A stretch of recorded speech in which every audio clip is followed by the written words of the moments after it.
अस्सलामुअलैकुम। टेलीस्कूल के इस एजुकेशन प्रोग्राम में खुशामदीद। ये प्रोग्राम टीवी पर हुकूमत पाकिस्तान और सबक फाउंडेशन की शिराकत से पेश किया जा रहा है। इसके लेसन्स पाकिस्तान के तमाम तालीमी बोर्ड बशमूल कैम्ब्रिज के सिलेबस के मुताबिक तैयार किए गए हैं, जिसमें एजुकेशन कंटेंट सबक फाउंडेशन प्रोवाइड कर रही है। सबक फाउंडेशन की वेबसाइट सबक.pk पर केजी से 12वीं जमात तक वीडियोस और प्रैक्टिस टेस्ट बिल्कुल मुफ्त दस्तयाब हैं। बायोलॉजी के लेसन में आज हम सर्कुलेशन के बारे में पढ़ेंगे, जो कि फेडरल और केपीके बोर्ड की क्लास फर्स्ट ईयर की बुक के चैप्टर 12 का टॉपिक है, जबकि पंजाब, सिंध और बलूचिस्तान बोर्ड की क्लास फर्स्ट ईयर की बुक के चैप्टर 14 का टॉपिक है। और आज के लेसन में हम कार्डियोवैस्कुलर डिसऑर्डर्स के बारे में पढ़ेंगे, यानी जो दिल से रिलेटेड बीमारियां होती हैं उनके बारे में पढ़ेंगे। इसके अलावा थ्रोम्बोसिस और हार्ट प्रॉब्लम्स के बारे में भी जानने की कोशिश करेंगे। आज के बायोलॉजी के लेसन और इससे मुंसलिक वीडियोस को घर बैठे देखने के लिए आप सबक.pk की वेबसाइट पर जा सकते हैं। यहाँ पर तमाम बोर्ड्स की 9वीं से 12वीं जमात तक बायोलॉजी के सारे टॉपिक्स पर वीडियोस और प्रैक्टिस टेस्ट बिल्कुल मुफ्त मौजूद हैं। इनके ज़रिए आप अपने कॉन्सेप्ट्स को पुख्ता करके इम्तिहानात में शानदार नंबर हासिल कर सकते हैं। आज हम पढ़ेंगे थ्रोम्बोसिस के बारे में। और अगर बात की जाए थ्रोम्बोसिस की तो ये अराइज हुआ है ग्रीक वर्ड थ्रोम्बस से, जिसका मतलब है ब्लड क्लॉट। ब्लड क्लॉट किसको कहते हैं कि जब एक जगह पे जो है जम जाता है ब्लड, उसको क्या कहा जाता है, उसे ब्लड क्लॉट कहा जाता है। जैसे कि यहाँ पर हम डायग्राम में देख रहे हैं, इसमें हम देखते हैं कि ये जो क्लॉट है इसे थ्रोम्बस कहते हैं, और ये जो डिजीज है इसे क्या कहा जाता है, इसे कहा जाता है थ्रोम्बोसिस। अब अगर हम फर्दर देखें कि थ्रोम्बोसिस किस वजह से होती है, तो उसमें हम देखते हैं कि हमारे ब्लड में स्पेशल टाइप के सेल्स प्रेजेंट होते हैं जो क्या करते हैं, जो कि क्लॉटिंग में हेल्प करते हैं। मतलब ये कि जब कोई जख्म हो जाता है तो उस जगह पर ये जाके क्लॉट बनाते हैं। उन सेल्स को क्या कहा जाता है, प्लेटलेट्स। अब ये वाले प्लेटलेट्स जो हैं जब ब्लड वेसल्स में एग्रीगेट होना स्टार्ट हो जाते हैं, इकट्ठे होना स्टार्ट हो जाते हैं किसी भी ब्लड वेसल के अंदर, तो वहां पर ये क्या करते हैं, थ्रोम्बस, मतलब ये कि ब्लड क्लॉट बना देते हैं। और जैसे कि यहाँ पर हम देख रहे हैं कि ये क्या है, थ्रोम्बस। और इसकी वजह से क्या होता है कि जो ब्लड है, ब्लड की सप्लाई वो रुक जाती है, क्योंकि ये जो ब्लड वेसल है ये ब्लॉक हो गई है। अब अगर हम फर्दर देखें तो हम देखते हैं कि ब्लड वेसल जो है वो आर्टरी भी हो सकती है और वेन भी हो सकती है। अब अगर हम बात करें आर्टरी की, तो हम देखते हैं कि वो वाले ब्लड वेसल्स जो कि हार्ट से ब्लड को लेकर जाती हैं डिफरेंट ऑर्गन्स तक, उनको क्या कहा जाता है, उन्हें आर्टरी कहा जाता है। इसी तरह से हम देखते हैं कि ब्लड वेसल्स जो कि ब्लड को बॉडी के डिफरेंट ऑर्गन्स जो हैं या सेल्स उनसे वापस हार्ट तक लेके आती हैं, उन वाले ब्लड वेसल्स को क्या कहा जाता है, उनको कहा जाता है वेन। अब अगर हम फर्दर देखें तो हम देखते हैं कि ये जो थ्रोम्बोसिस है ये कब इनिशिएट होता है, ये तब इनिशिएट होता है जब हमारी ब्लड वेसल्स में एक प्लैक बनना स्टार्ट हो जाता है, जिसे क्या कहा जाता है, जिसे कहा जाता है एथेरोस्क्लेरोटिक। और इस डिजीज को क्या कहा जाता है, इस डिजीज को कहा जाता है एथेरोस्क्लेरोसिस। और इस डिजीज में हम देखते हैं कि आर्टरी में एक प्लैक सा बनना स्टार्ट हो जाता है। प्लैक कहते हैं एक्यूमुलेशन को, इकट्ठे होने को। जैसे कि यहाँ पर हम देख रहे हैं कि स्टोन की तरह का स्ट्रक्चर जो है वो नजर आता है देखने में। हम फर्दर अगर बात करें तो हम देखते हैं कि किसका हो सकता है, कि फैट्स हो सकते हैं। इसके अलावा हम देखते हैं कि कोलेस्ट्रॉल हो सकता है। अगर फर्दर बात की जाए तो हम देखते हैं कैल्शियम। और हमारे ब्लड में जो डिफरेंट सब्सटेंसेस प्रेजेंट है, अगर वो सब्सटेंसेस जो है वो इकट्ठे होना स्टार्ट हो जाए और एक जगह पे जमा होना शुरू हो जाए, तो वो क्या बना देंगे, वो एक प्लैक बना देंगे। जैसे कि यहाँ पर हम डायग्राम में देख रहे हैं, यहाँ पर हम नॉर्मल आर्टरी को देख रहे हैं, नॉर्मल आर्टरी का क्रॉस सेक्शन हम देख रहे हैं। और ये वाला जो रीजन है इसे क्या कहा जाता है, इसे इसका ल्यूमेन कहा जाता है। अब हम देखते हैं कि जब एबनॉर्मल एक्यूमुलेशन होना शुरू हो जाएगी, चाहे वो फैट की हो, कोलेस्ट्रॉल की, कैल्शियम की या किसी और सब्सटेंस की, तो उसकी वजह से प्लैक बन जाएगा। और प्लैक के बनने की वजह से हम देख रहे हैं कि वो जो आर्टरी है वो नैरो हो गई है। मतलब ये कि वो यहाँ पर जो ल्यूमेन है उसका वो अब तंग हो गया है। अब जब ये प्लैक बनता है तो प्लैक बनने की वजह से ये जो आर्टरी की लाइनिंग है, इनर लाइनिंग, जिसे कि एंडोथीलियम कहा जाता है, एंडोथीलियम लाइनिंग जो है वो वहाँ पर डैमेज हो जाती है। और उसके डैमेज होने की वजह से जो हमारे ब्लड में, जैसे कि हमने ऊपर बात की थी कि सेल्स प्रेजेंट है जिन्हें के प्लेटलेट्स कहा जाता है, जो कि कहाँ पर इकट्ठे होना स्टार्ट हो जाते हैं, जहाँ पर कोई इंजरी हो या जख्म हो, तो यहाँ पर जब वो रप्चर हो जाएगी एंडोथेलियम लाइनिंग ब्लड वेसल की, तो यहाँ पर ये एक्यूमुलेट हो जाएंगे। एक्यूमुलेट होने के बाद, इकट्ठे होने के बाद ये क्या करते हैं, ये क्लॉट बनाते हैं, जैसे कि हमने ऊपर डायग्राम में देखा था। अब अगर हम दोबारा से देखें तो जैसे कि यहाँ पर हम डायग्राम में देख रहे हैं कि प्लेटलेट्स जो हैं वो इकट्ठे हो जाएंगे और उनके इकट्ठे होने की वजह से वहाँ पर क्लॉट बन जाएगा। अब अगर हम फर्दर बात करें तो हम देखते हैं कि ये जो क्लॉट है, अगर ये किसी बड़ी ब्लड वेसल में हो तो फिर ब्लड का जो फ्लो है वो डिक्रीज हो जाएगा, कम हो जाएगा, लेकिन वो कम्प्लीटली स्टॉप नहीं होगा। मतलब ये कि वहाँ से ब्लड फ्लो होगा। लेकिन अगर यही ब्लड क्लॉट, मतलब ये कि जो थ्रोम्बस है, अगर किसी स्मॉल ब्लड वेसल में हो, तो क्योंकि वो ब्लड वेसल छोटी होगी, उसका जो ल्यूमिन है वो पहले ही कम होगा, तो जब वहाँ पर थ्रोम्बस होगा, मतलब ये कि क्लॉट होगा, तो उस क्लॉट की वजह से हो सकता है कि वहाँ पर जो ब्लड सप्लाई है वो बिल्कुल स्टॉप हो जाए। अब जब ब्लड सप्लाई जो है वो स्टॉप हो जाएगी तो उसकी वजह से ही वो जो ब्लड की सप्लाई हो रही है जिन टिश्यूज़ तक, उन टिश्यूज़ को तो ऑक्सीजन और न्यूट्रिएंट्स नहीं मिल पाएंगे। जैसे कि हम जानते हैं और हमने अपनी लास्ट वीडियो में डिस्कस किया था कि जो ब्लड है वो क्या करता है, वो ऑक्सीजन और न्यूट्रिएंट्स को सप्लाई करता है बॉडी के सेल्स तक।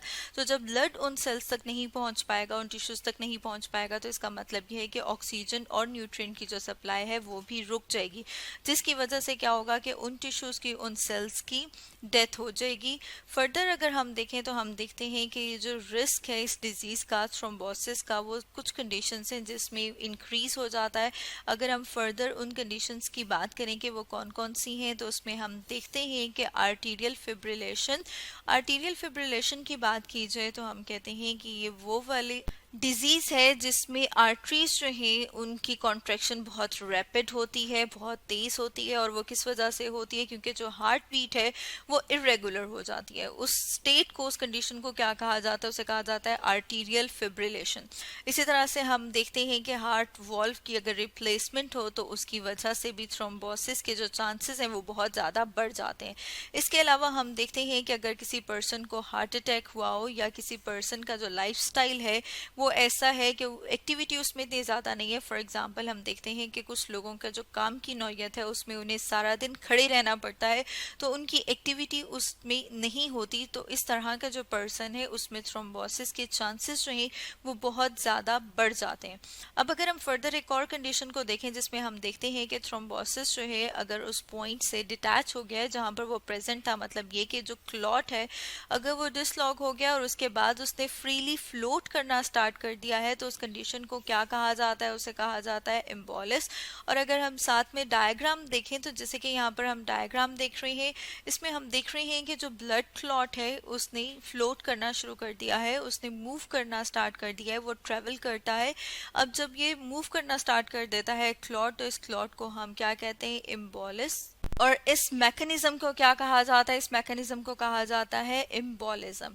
अब जैसे कि यहाँ पर हम डायग्राम में भी देख रहे हैं कि ब्लड के फ्लो करने के साथ साथ ये क्या करता है, ये ट्रैवल करता है, या फिर हम ये कह सकते हैं कि एम्बोलिस जो है वो माइग्रेट करता है बॉडी में एक जगह से दूसरी जगह पर।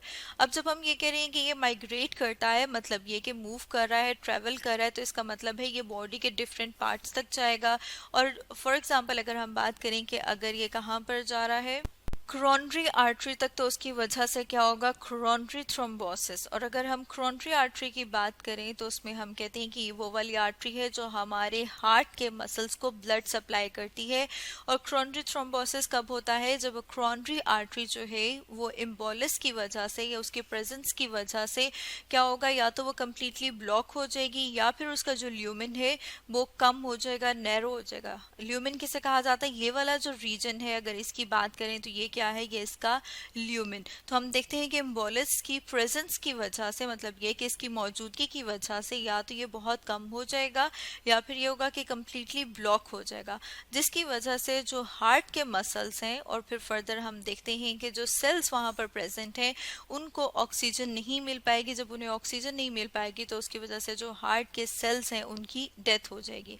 इसी तरह से हम देखते हैं कि अगर एम्बोलिस जो है वो मूव करता हुआ ब्रेन तक आ जाए और ब्रेन की आर्टरी को ब्लॉक कर दे तो उसकी वजह से क्या हो सकता है, उसकी वजह से स्ट्रोक हो सकता है। और स्ट्रोक अगर सवेयर हो तो क्या हो सकता है, पर्सन की सडन डेथ हो सकती है, मतलब ये कि अचानक उसकी मौत वाक़या हो सकती है।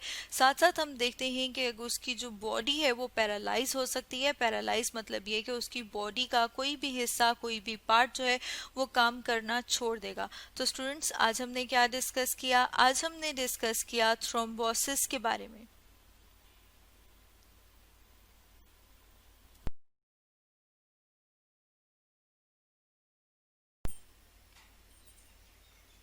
आज हम पढ़ेंगे आर्टीरियोलोस्क्लेरोसिस के बारे में। और अगर इस डिजीज़ की बात की जाए तो ये किसे अफेक्ट करती है, ये आर्टीरियोल्स को अफेक्ट करती है। और आर्टीरियोल्स की बात की जाए कि वो क्या होते हैं, तो हम देखते हैं कि small blood vessel, blood vessel, vessel कहते हैं बर्तन को, तो ब्लड वेसल जो क्या लेके जा रही हैं, जो ब्लड को लेके जा रही हैं बॉडी के डिफरेंट ऑर्गन्स तक, उसको क्या कह रहे हैं, उसमें हम देख रहे हैं कि जो स्मॉल ब्लड वेसल्स हैं उन्हें आर्टीरियोल्स कहा जाता है। जैसे कि यहाँ पर हम डायग्राम में देख रहे हैं कि ये किसकी डिजीज़ है, आर्टीरियोल्स की। अब अगर फर्दर बात करें तो हम देखते हैं कि ये जो आर्टीरियोल्स हैं ये क्या करती हैं, ये ब्लड को लेके जाती हैं। और ब्लड में भी हम देखते हैं कौन सा वाला ब्लड, जो कि ऑक्सीजन रिच ब्लड है और जिसमें न्यूट्रिएंट्स प्रेजेंट है, इंपॉर्टेंट न्यूट्रिएंट्स, और उसको कहाँ पर लेके जाती हैं, हमारी बॉडी के डिफरेंट ऑर्गन्स तक। अब अगर हम इस डिजीज़ की बात करें कि इस डिजीज़ में होता क्या है, तो इसमें हम देखते हैं कि इसका जो मिडल और इनसाइड पोर्शन है आर्टीरियोल्स का, वो थिक हो जाता है, वो हार्ड हो जाता है। जैसे कि यहाँ पर हम देख रहे हैं कि इसकी जो वॉल है, अगर हम डायग्राम में देखें तो हम देख रहे हैं थिकनिंग ऑफ इनर वॉल और सेंट्रल वॉल हो जाती है, जिसकी वजह से हम देखते हैं कि आर्टीरियोल का मिडल और इनसाइड पोर्शन जो है वो थिक हो जाएगा। और इसके अलावा हम देख रहे हैं वो रिजिड हो जाएगी, हार्ड हो जाएगी, जिसकी वजह से होता क्या है, जब हम देखते हैं कि ये हार्ड हो जाएगी, स्टिफ हो जाएगी, तो ब्लड फ्लो में डिफ़िकल्टी आएगी, ब्लड फ्लो नॉर्मल नहीं होगा जिस तरह से ब्लड फ्लो होना चाहिए। इसका मतलब है कि ब्लड जिन जिन ऑर्गन्स तक पहुंचना चाहिए वहां तक नहीं पहुंच पाएगा। और अगर हम फर्दर बात करें तो हम देखते हैं कि जो हम आर्टीरियोलोस्क्लेरोसिस की बात कर रहे हैं, ये ज़्यादातर कौन सी वाली आर्टरीज में हमें नज़र आता है, उसमें हम देखते हैं कि ये ज़्यादातर अफेक्ट करता है ब्रेन को, हमारे दिमाग को। इसके अलावा हम देखते हैं किडनी को, हार्ट को, एब्डोमिनल एरिया जो हमारा पेट वाला रीजन है उस एरिया को। इसके अलावा हम देखते हैं कि लेग्स में जो आर्टरीज प्रेजेंट हैं वो भी अफेक्ट होती हैं। अब अगर हम फर्दर देखें और अगर हम सिम्टम्स की बात करें तो हम देखते हैं कि इसके जो सिम्टम्स हैं वो वेरी करते हैं कि कौन सी वाली आर्टरी जो है उसकी वॉल की लाइनिंग थिक हुई है, उसके ऊपर डिपेंड करता है। फॉर एग्जांपल अगर हम देखें जो हार्ट की आर्टरी है, अगर वो इफेक्ट हुई है तो अगर हम उसके सिम्टम्स की बात करें तो उसमें हम देखते हैं कि चेस्ट पेन होगा और प्रेशर फील होगा, जैसे कि अंजाइना के अटैक में होता है। इसी तरह से फर्दर अगर हम बात करें तो जैसे हमने कहा था कि ये ब्रेन की आर्टरी को भी अफेक्ट कर सकती है, तो अगर हम उधर के सिम्टम्स की बात करें कि अगर ये ब्रेन की तरफ जाने वाली आर्टरी को अफेक्ट करती है कि उसके सिम्टम्स किस तरह के होंगे, तो उसमें हम देखते हैं कि सडन वीकनेस हो जाएगी आर्म्स में, लेग्स में। इसके अलावा हम देखते हैं कि बोलने में डिफिकल्टी होगी, और अगर इसको ट्रीट ना किया जाए तो उसकी वजह से क्या हो सकता है, स्ट्रोक हो सकता है, और फिर क्या हो सकता है, पर्सन की डेथ भी हो सकती है। अब अगर हम फर्दर देखें कि जैसे कि हमने बात की थी कि ये आर्म और लेग की आर्टरी जो है उस रीजन को भी अफेक्ट कर सकते हैं, तो उसमें अगर हम सिम्टम्स की बात करें तो किस तरह के सिम्टम्स आएंगे, तो उसमें हम देखते हैं कि उस वाले रीजन में पेन होगा, मतलब आर्म या लेग में पेन होगा जब वॉक करेगा ऐसा पेशेंट, मतलब ये कि ड्यूरिंग वॉकिंग जो है उन्हें पेन होगा। इसके अलावा अगर हम देखें कि अगर आर्टरीज लीडिंग टू किडनी अगर वो इफेक्ट हो रही हैं तो उनके इफेक्ट होने से किडनी फेलियर हो सकता है। अब अगर हम साथ में इनके रिस्क फैक्टर्स की बात करें कि वो कौन से वाले फैक्टर्स हैं जिनकी वजह से आर्टीरियोल्स की वॉल जो है वो थिक हो जाती है, तो उसमें हम देखते हैं कि सबसे पहले अगर हम बात करें तो हम देखते हैं स्मोकिंग। स्मोकिंग मतलब ये कि जो अगर पेशेंट्स देखें तो वो ज़्यादातर क्या होंगे, सिगरेट पीने वाले होंगे, वो स्मोकिंग करते होंगे। इस तरह से हम देखते हैं कि ओबेसिटी, मोटापा जो है वो भी एक रिस्क फैक्टर है। इसके साथ साथ देखते हैं कि अगर किसी पर्सन का ब्लड प्रेशर हाई रहता हो तो उसकी वजह से भी क्या हो सकता है, आर्टीरियोलोस्क्लेरोसिस। और इसके अलावा हम देखते हैं कि अगर ब्लड में, और ख़ासतौर पे हम देखते हैं कि ब्लड सीरम में क्या होगा, अगर कोलेस्ट्रॉल का लेवल हाई हो जाए तो उसकी वजह से भी ये डिजीज़ हो सकती है। उसके अलावा हम देखते हैं कि फर्दर डिजीज़ की बात की जाए तो डायबिटीज़ जो है वो भी एक रिस्क फैक्टर है। इसके अलावा हम देखते हैं कि अगर किसी पर्सन की फैमिली हिस्ट्री ऐसी है कि जिसमें अर्ली हार्ट डिजीज़ हैं तो ऐसी फैमिली हिस्ट्री के साथ अगर कोई पर्सन है तो उसमें भी आर्टीरियोलोस्क्लेरोसिस के होने के चांसेस जो हैं वो बढ़ जाते हैं। तो स्टूडेंट्स, आज हमने क्या डिस्कस किया? आज हमने डिस्कस किया आर्टीरियोलोस्क्लेरोसिस के बारे में।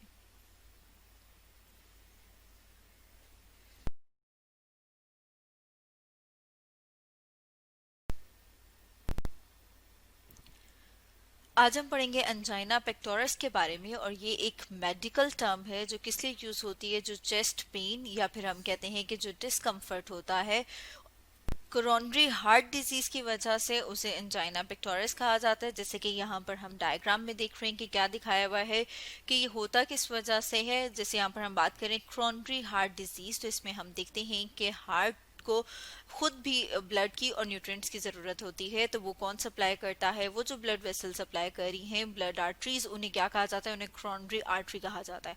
हम देखते हैं कि जब वो आर्टरी नैरो हो जाती है, मतलब ये कि जब वो तंग हो जाती है, तो फिर क्या होता है? फिर जो हार्ट के अपने सेल्स हैं उन तक ब्लड और न्यूट्रिएंट्स नहीं पहुंच पाते जितनी के वहां उनको ज़रूरत है। तो फिर हम क्या कहते हैं कि क्या हुआ है? इसकी वजह से चेस्ट पेन स्टार्ट हो जाता है, जिसे कि एंजाइना कहा जाता है। इसके अलावा ये जो कंडीशन है जिसमें हम कह रहे हैं कि जो आर्टरी है उसके नैरो होने की वजह से, तंग होने की वजह से, वहां पर जो सेल्स प्रेजेंट है या हार्ट के हम कह रहे हैं कि मसल्स हैं, उन तक ऑक्सीजन नहीं मिलती। जब उन तक ऑक्सीजन नहीं मिलती तो हम कहते हैं कि वहां पर क्या हो गया? स्टार्व्ड ऑफ ऑक्सीजन, मतलब ये कि ऑक्सीजन की कमी हो गई है। और ऑक्सीजन की कमी होने की वजह से इस कंडीशन को क्या कहा जाता है? Cardiac schema. जैसे कि यहाँ पर हम देख रहे हैं कि heart muscle is not receiving enough oxygen के, क्योंकि वहां तक ब्लड सप्लाई नहीं होगा। ब्लड सप्लाई क्यों नहीं होगा नॉर्मल? क्योंकि जो आर्टरी है वो नैरो हो जाती है, और उसके नैरो होने की वजह से जब हार्ट के सेल्स को प्रॉपर ब्लड नहीं पहुंच पाता, तो इसका मतलब है वहां पर ऑक्सीजन नहीं मिलती उन सेल्स को, और उसकी वजह से कार्डिक स्कीमा हो जाता है। फर्दर अगर हम देखें तो जैसे कि यहाँ पर हम डायग्राम में देख रहे हैं कि ये होता किस तरह से, जैसे कि हमने बात की थी कोरोनरी आर्टरी, तो यहाँ पर हम देख रहे हैं कि क्या है? ये है लेफ्ट कोरोनरी आर्टरी, और फर्दर उससे ब्रांचेस अराइज हो रही हैं। इसी तरह से हम देख रहे हैं राइट कोरोनरी आर्टरी, और उससे फर्दर ब्रांचेस अराइज हो रही हैं। तो यहाँ पर हम देख रहे हैं नॉर्मल हार्ट को, और साथ में नॉर्मल जो कोरोनरी आर्टरी है उसको अगर हम इनलार्ज करके देखें तो हम देख रहे हैं कि ये वाला जो रीजन है उसे क्या कहा जाता है?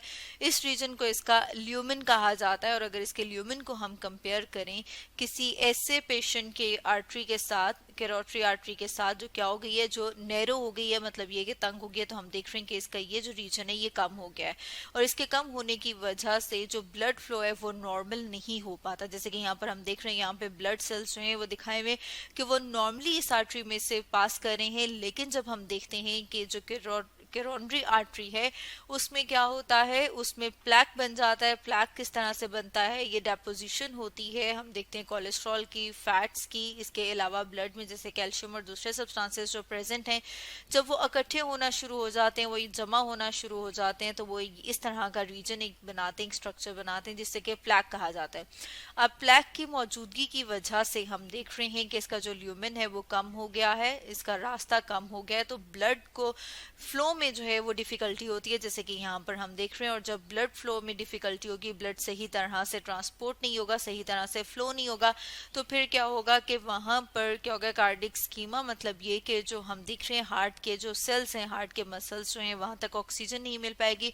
जब ऑक्सीजन नहीं मिल पाती तो उसकी वजह से पेन स्टार्ट हो जाता है। और अगर हम देखें कि वो पेन जो है कौन कौन से रीजन्स में होता है, उसमें हम देख रहे हैं कि पेन जो है वो रेडिएट करता है नेक रीजन में, इसके अलावा जॉ रीजन में, इसके साथ हम देख रहे हैं कि अपर एब्डोमिनल एरिया, जैसे कि यहाँ पर हम देख रहे हैं कि अपर एब्डोमिनल एरिया में, शोल्डर में और राइट आर्म में। इसके अलावा हम देखते हैं कि डिस्कम्फर्ट फील होता है, चेस्ट एरिया में प्रेशर फील होता है, वजनी फील होता है, जैसे लगता है किसी ने के चेस्ट के ऊपर, सीने के ऊपर वजन रख दिया। इसके अलावा हम देखते हैं कि स्क्वीजिंग जैसी फीलिंग आती है, कि जैसे कि छींक आ रही हो, सिवियर किस्म का चेस्ट पेन स्टार्ट हो जाता है।